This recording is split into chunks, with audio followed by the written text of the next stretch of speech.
광고팀장을 광고팀원으로 발령된 게 더 부당한 거 아닌가요?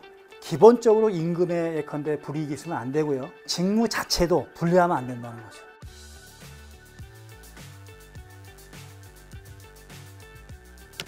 그 다음에 최근에 육아이직 관련해서 한 2개 정도의 좀 관심 있는 판결이 나오는데, 이거하고 그 다음 페이지에 있는 건데, 요거는 이제 이렇게 본 거예요.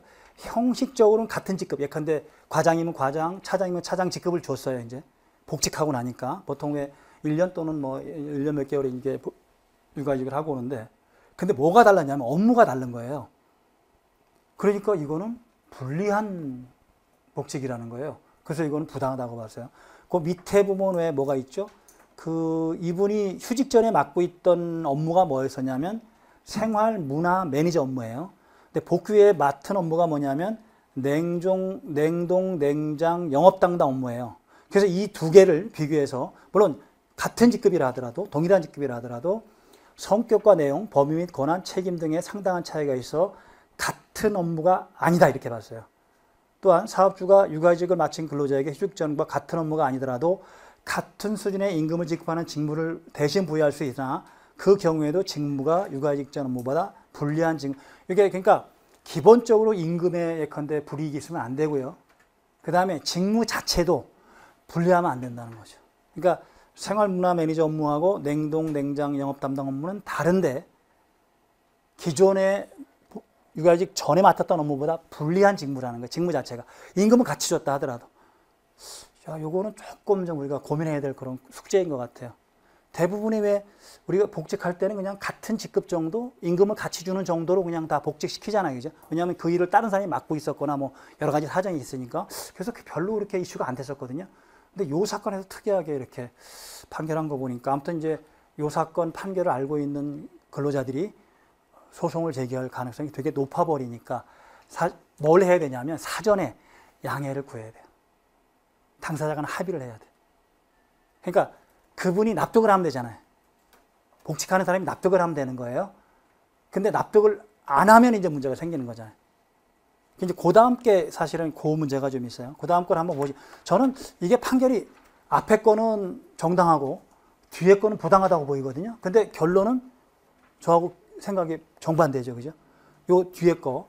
광고팀장이었는데 육아이직 후에 광고팀원이에요. 팀장을 띄었어요. 그런데 이거는 정당하다고 했어요. 저는 오히려 왜 광고팀장을 광고팀원으로 발령된 게 더 부당한 거 아닌가요? 아까 거는 뭐였었죠? 같은 임금 지급하고, 그렇죠? 물론 직무는 조금 뭐 다르다고 하지만 저는 그게 더 정당하다고 보이는데 대법원은 뒤집어했어요.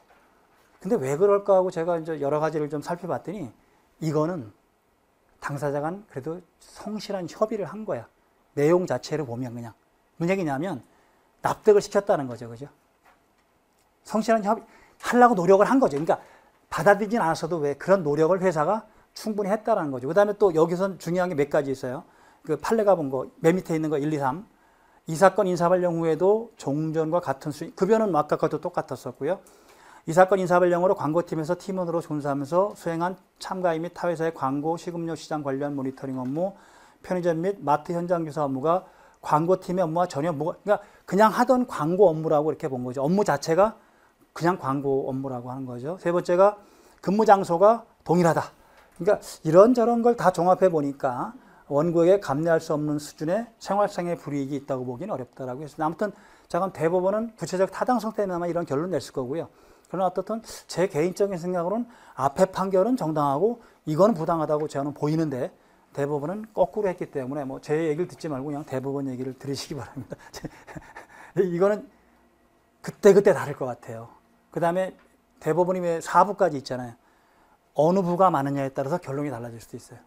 왜냐하면 4명이 성향이 다 다른데 주로 진보적인 대법관들이 모여있는 그런 데는 아무래도 노동자한테 유리한 판결을 내릴 거고 보통 대부분 3부에서 노동 문제를 많이 하는데 어떤 때는 4부도 하고 2부도 하거든요. 그러니까 그런 부분에서 아마 대법원 재판부에 따라서 조금씩 달라질 수도 있는 그런 부분이 있다라고 이해를 일단 하시도록 하고요. 아무튼 이것도 조금 고민해야 될 그런 숙제라서 한번 소개시켜 드렸습니다.